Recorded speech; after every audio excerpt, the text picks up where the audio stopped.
Ok, bonjour à tous, c'est Alexis, bienvenue dans cette vidéo. On va voir comment faire le bilan de l'année 2016 et vous fixer vos objectifs pour la prochaine année. Je vais vous expliquer comment vous allez pouvoir faire ça.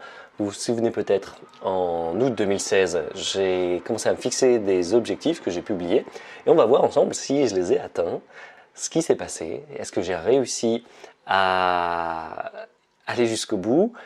Comment est-ce que j'ai pu peaufiner, qu'est-ce que je vais peaufiner, qu'est-ce que je vais changer et comment vous allez pouvoir aussi modifier la façon dont vous réalisez, vous atteignez vos objectifs.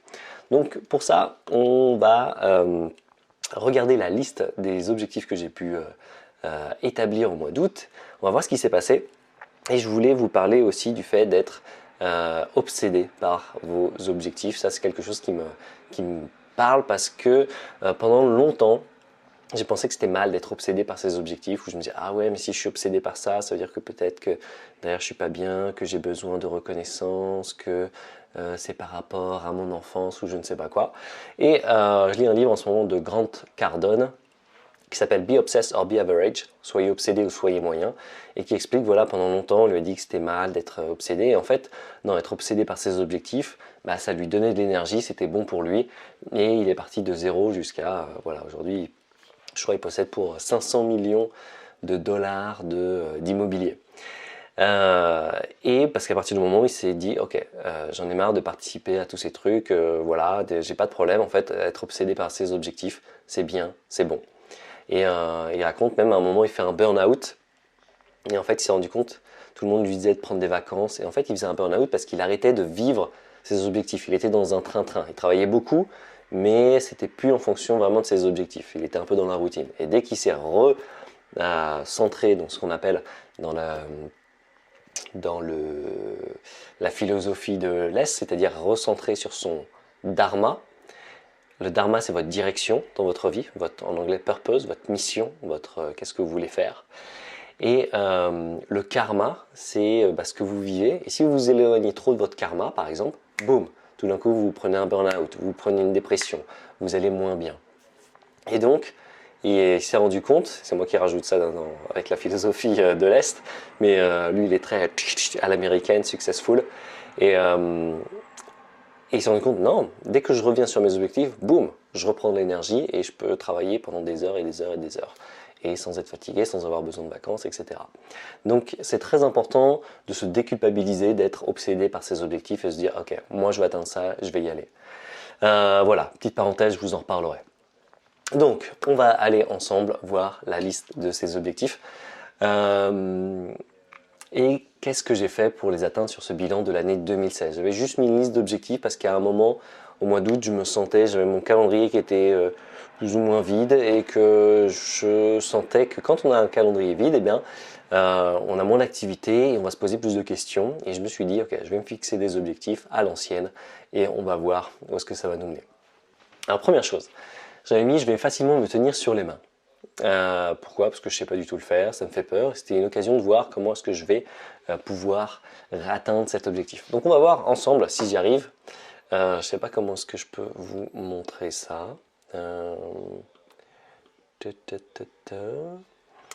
Voilà, avec cette super caméra. Ok. Ou avec celle-là. Ou avec celle-là. Non, on verra pas.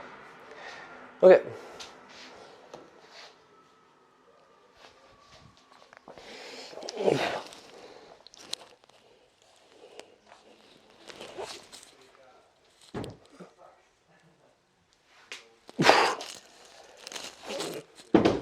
Ok, alors là, sur le mur.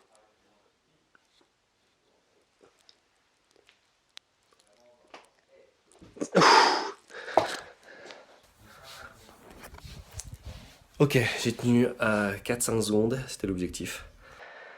On va dire que l'objectif est presque tenu, c'est pas quelque chose que je maîtrise. Je vais continuer à m'entraîner et ça va être important pour moi je vais vous en parler après, d'arrêter de me fixer des objectifs sur une année, mais plutôt des objectifs sur 10 ans, sur 20 ans, et d'y aller petit à petit. On va en reparler. Wow, je sens mon cœur qui bat. Je vais facilement gagner à 3-6 au tennis. J'ai pas fait beaucoup de tournois, j'en ai fait 2-3, j'ai même voulu arrêter. Ça m'a fait penser à Lendl. Il dit ouais, quand je perdais, j'en avais marre, je voulais arrêter. Et ça, c'était dans les bons jours. Normalement, je voulais même me suicider. Et c'est pour les tennisman qui l'ont peut-être déjà vécu, c'est quelque chose qu'on peut vivre quand on est joueur de tennis, c'est sentir qu'on a du potentiel, mais qu'on va pas aller jusqu'au bout. Même si j'aide beaucoup de tennisman, j'ai eu un tennisman qui m'a envoyé un message en me disant Alexis, j'ai les larmes aux yeux maintenant quand je joue parce que je joue relâché, etc. Et l'idée, bah, ça va être pour moi là j'ai rejoué un petit peu et voilà, je joue très bien, donc je suis content de comment je joue et on va voir au printemps s'il y a d'autres tournois. Je vais facilement travailler ma posture tous les jours. Alors, ça, eh bien, je l'ai fait pareil. Pendant 1 mois, 2 mois, j'étais à fond et tout d'un coup, après, c'est devenu moins important. Donc, je vais en être conscient et c'est à quel moment? À un moment, je me suis rendu compte, non, ça va, j'avais moins besoin de travailler ça. Donc, inconsciemment, j'ai arrêté là-dessus. Je vais facilement prendre 10 grammes de glycine chaque jour. Alors ça, c'était plus pour m'habituer à faire un geste qui prend soin de mon corps. Entre-temps, j'ai fait une vidéo sur les compléments alimentaires. Récemment, j'ai fait des tests sanguins avec le docteur Denef, c'est une spécialiste les médecins déjà, et ensuite elle est spécialiste de tout ce qui est nutrition, etc. Et, je sais qu'elle se renseigne beaucoup, et ce qui est important dans la médecine d'aujourd'hui. Et suite à ça, j'ai fait plein de compléments pour prendre soin de moi, de mon corps et de comment je fonctionne. Et d'ailleurs, je sens que c'est efficace. Au niveau business, je vais facilement avoir 40 000 abonnés à la chaîne YouTube. Eh bien, j'en étais à 25 800 et en fait, j'ai pas atteint les 40 000. J'en suis à 33 000 quelque chose. Pourquoi? Premièrement, parce que comment j'aurais pu faire mieux? En faisant des partenariats avec d'autres personnes, en publiant plus de vidéos documentaires comme j'ai fait, qui ont bien fonctionné, mais il y avait moins cette envie. En tout cas, en fait, on était un peu bloqué parce qu'on faisait une vidéo par semaine. Et en fait, c'est beaucoup plus facile de faire une vidéo par jour qu'une vidéo par semaine. Du coup, on procrastinait. On se disait, ah ouais, on va faire ça, on va faire ça. Et en fait, ça prenait trop de temps. Et finalement, on se décidait, boum, comme ça. Et en une après-midi, c'était fait. Donc, vaut mieux en faire une tous les jours qu'une par semaine pour les vidéos. D'ailleurs, j'ai dit, je vais facilement publier 30 vidéos avant le 31 décembre.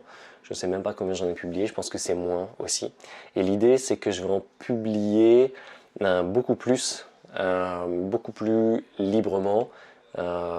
L'idée, c'est de travailler donc avec Isnaour qui va faire lui le montage, le design, et moi je vais m'occuper justement de tout le reste, parce que j'avais tendance à vouloir déléguer absolument, et je me retrouvais avec moins de choses à faire, et du coup ce calendrier plus vide, et du coup moins motivé, moins dans l'action. Je vais facilement avoir 8000 abonnés à la chaîne YouTube Tennis Tactique. C'est un peu ce qui s'est passé aussi, je ne sais pas combien je suis, je dois être à 4300, 4400. Et j'ai pas beaucoup avancé, et c'est une chaîne, si je veux plus d'abonnés, il faut faire des vidéos sur la technique, c'est une chose qui ne fonctionne pas malheureusement, mais faire ça et faire des vidéos un peu plus stylées, donc pareil, je vais en parler un petit peu avec Isnaour. J'ai facilement publié 32 vidéos sur la chaîne Tennis Tactique, Secret Tennisman 38 à 70, j'ai été jusqu'à 38 à 50, donc pareil, objectif échoué ici. Je vais facilement lancer 2 programmes sur Tennis Tactique. Je vais lancer plus de programmes. J'ai fait de non classé à 32, mais je ne l'ai pas lancé encore. Et ce que je vais faire en fait, c'est que je vais tout simplement vendre la méthode Tennis Tactique et que ce sera la méthode que je vais vendre. Et très rarement, je vais lancer d'autres programmes. Je vais facilement relancer mon mastermind Vendez votre savoir. Pareil, ça sera lancé dans les mois prochains. Je pensais le lancer début novembre. Et non.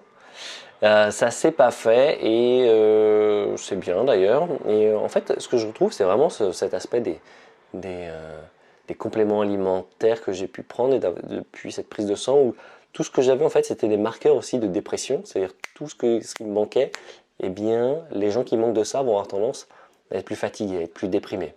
Et donc c'est intéressant de voir ça. et que maintenant je suis beaucoup plus motivé. Je vais facilement embaucher un employé en CDI, voilà, c'est fait. Je vais facilement être 2 fois par mois devant un public de plus de 10 personnes. Je l'ai fait 2-3 mois, mais pas tout le temps. Je vais facilement lancer un programme sur Nouvel Homme. Ça n'a pas été fait, mais ça va être fait. Je vais lancer ce programme, ce mastermind Nouvel Homme pour l'année 2017. Vous allez pouvoir bientôt vous inscrire. Je vous en parlerai. Ça sera quelque chose d'intense avec tout ce que j'ai pu apprendre durant ces dernières années dans le coaching, travailler sur sa part d'ombre, sur l'authenticité. C'est quelque chose sur laquelle j'ai pu beaucoup travailler, même depuis très longtemps, 2010, 2011. Ce sont des outils que j'ai pu utiliser et de pouvoir tout simplement être un nouvel homme. Je vous en parle prochainement avec plus de détails. Identité et attitude. Alors cela, c'est je pense où j'ai le plus réussi. Je vais facilement être direct, cash et agir dans l'instant. Je me retrouvais à être plus facilement en colère, avoir une colère saine, ou en tout cas plus directe, plus cash, être plus à l'aise pour dire les choses, plus à l'aise pour dire la vérité. 15. Je vais continuellement respirer depuis le muscle PC. Oui, surtout que je fais un truc qui s'appelle le processus de présence. C'est 15 minutes de respiration le matin, 15 minutes de respiration le soir. Ça ressemble à la méthode Wim Hof aussi. C'est pour ça que je les mixe tous les deux. D'ailleurs, ce week-end, je pars méditer torse nu à la neige dans le froid. Et on marche sur le feu aussi. Je vous raconterai. Je vais aisément parler en faisant vibrer ma voix. Je sais pas. J'ai un peu oublié, des fois j'allais faire un peu les exercices, mais c'est pas quelque chose que j'ai continué à faire. Je vais facilement créer de l'aventure dans ma vie. Ouais, j'en ai fait. Je me suis autorisé à être déraisonnable et à sortir un peu plus, et ça m'a fait du bien. Je vais appeler immédiatement dès qu'il y a un problème. J'essaie d'appeler immédiatement dès qu'il y a un problème. C'est quelque chose que j'essaie de faire. Dès que je sens que ça prend du temps, boum, j'essaye d'appeler. Je veux facilement être plein d'amour pour les gens autour de moi et lâcher les histoires que je fais dans ma tête. Oui, clairement oui. Je vois que les autres vont être une projection de moi.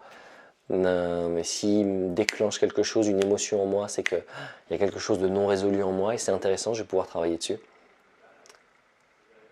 Voilà. Ensuite, lifestyle et développement personnel. Je vais facilement faire mon rituel à 7h45 du lundi au vendredi. Eh bien ça, je l'ai fait pendant 2 mois et ensuite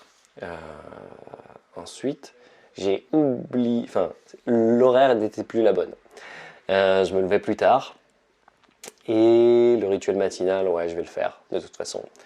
Même s'il dure moins longtemps, parce qu'avant j'allais dehors, là je reste à l'intérieur, quand je suis à l'intérieur j'ai marqué que ça dure moins longtemps. Et donc ça me fait penser d'aller dehors, les faire. Je vais facilement créer mon men's group avec des hommes puissants. J'ai pas avancé là-dessus, j'en ai pas parlé.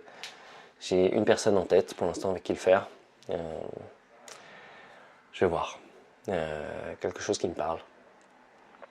Et on va voir ça. Je vais facilement participer au SAS Circling à Amsterdam. C'est fait. J'en ai fait 2 sessions. Il y a une 3e au mois de mars. Et voilà, c'est une formation hyper puissante qui permet justement d'être beaucoup plus clair, savoir lire ses émotions, d'être droit, d'être puissant, d'être confiant, quelles que soient les émotions qu'on va vivre, et d'être à l'aise avec quelles que soient les émotions que les autres aussi vont vivre, de pouvoir mieux les accompagner, de pouvoir mieux accueillir, et de pouvoir rencontrer les gens là où ils sont. Donc c'est vraiment extrêmement puissant comme outil, le circling. Je vais facilement participer à l'Apprentice Path de Michaela Baum. J'ai failli jusqu'au dernier moment, il y avait une place, puis après il n'y avait plus de place. Et ensuite pour l'année prochaine je pouvais m'inscrire et finalement je me suis pas inscrit parce que c'est pas quelque chose sur lequel je vais me concentrer, je pense, sur l'année 2017. Voilà un peu sur la liste des objectifs. Donc il y en a beaucoup qui n'ont pas été atteints, il y en a qui ont été atteints aussi, et je sais plus ou moins pourquoi. J'ai pu voir un petit peu comment ça s'est passé. Et ce qui va être important pour moi, ça va être l'obsession, de simplifier mes objectifs et d'être obsédé, de me laisser être obsédé par mes objectifs. Donc je vous avais parlé, par exemple, tout d'un coup, je me suis obsédé pour le pour le pranisme, être respirien. Donc j'ai regardé plein de vidéos. Et de pouvoir être obsédé sans me sentir coupable. C'était quelque chose d'important pour moi. Parce que souvent je me dis, ah, je me sens coupable, non, je devrais travailler de 9 h à 18 h, me fixer des horaires. Et ce que j'aime bien dans ce bouquin, Be Obsessed or Be Average, il dit, voilà, on ne peut pas être obsédé de 9 h à 18 h. On ne peut pas être obsédé, c'est non, c'est un état d'être, c'est comme ça, c'est tout le temps. Et ça me parle beaucoup, ça me permet de me déculpabiliser de cette attitude. Donc voilà, ça va être vraiment d'être obsédé sur ses objectifs. Donc cette année, je vais travailler beaucoup sur Nouvel Homme, faire beaucoup de mastermind, vous coacher beaucoup plus en direct, de plus mettre en avant forcément des programmes en ligne, mais d'être en direct avec vous, de pouvoir vous coacher, soit sur Skype, en vrai, durant des journées, ou dans des masterminds, et ça sera beaucoup plus puissant à la fois pour moi, à la fois pour vous. Et d'ailleurs, je vous invite à remplir le formulaire de coaching si vous souhaitez du coaching, si vous souhaitez être un nouvel homme, si vous êtes entrepreneur, que vous voulez créer un impact, si vous voulez trouver votre mission de vie, eh bien c'est l'occasion pour vous voilà, de prendre ça en main une bonne fois pour toutes dans votre vie. Je vais me focaliser quoi d'autre sur tennis tactique. On va voir, je vais voir quelle vidéo je vais faire, mais juste sur vendre, mettre en avant la méthode tennis tactique. Je pense que c'est important. Et aussi de créer ce qu'on appelle donc en marketing des catégories de 1, des océans bleus, des vaches violettes. Le positionnement est très important. Se positionner comme unique, c'est-à-dire, je ne vous apprends pas le tennis, j'apprends le tennis tactique, être le numéro 1 sur ça, tennis tactique. Et derrière, bien sûr, on peut vendre d'autres produits sur le mental, sur la technique, sur le physique, des stages, etc. Mais se positionner. Et pour moi, l'idée va être, derrière ça, de créer constamment des catégories de 1. Et donc, j'ai créé en fait même des principes que j'ai listés, que j'ai pris de Peter Diamandis. D'ailleurs, j'ai été cité dans sa newsletter récemment. Il a une liste de 22 principes dans lesquels il vit sa vie et voilà, je vous ferai une vidéo sur ces différents principes. J'en ai 10 pour l'instant et dont un qui est je crée des catégories de 1. Océan bleu, positionnement, face violette, c'est-à-dire un truc unique. Je ne fais pas par exemple, je vous ai donné l'exemple du tennis.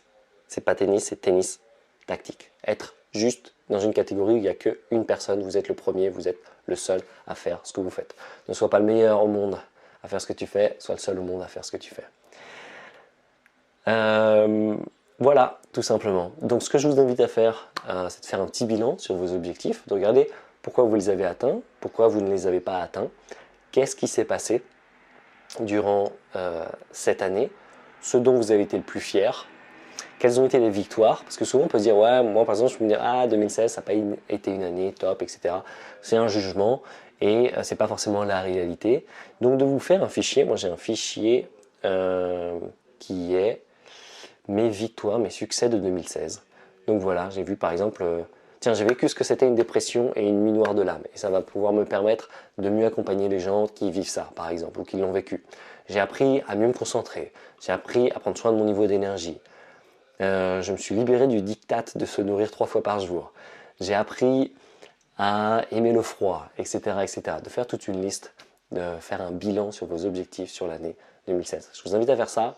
Je vous dis à très bientôt pour des masterminds, pour des coachings et pour qu'on puisse atteindre nos objectifs ensemble. À très vite. Ciao.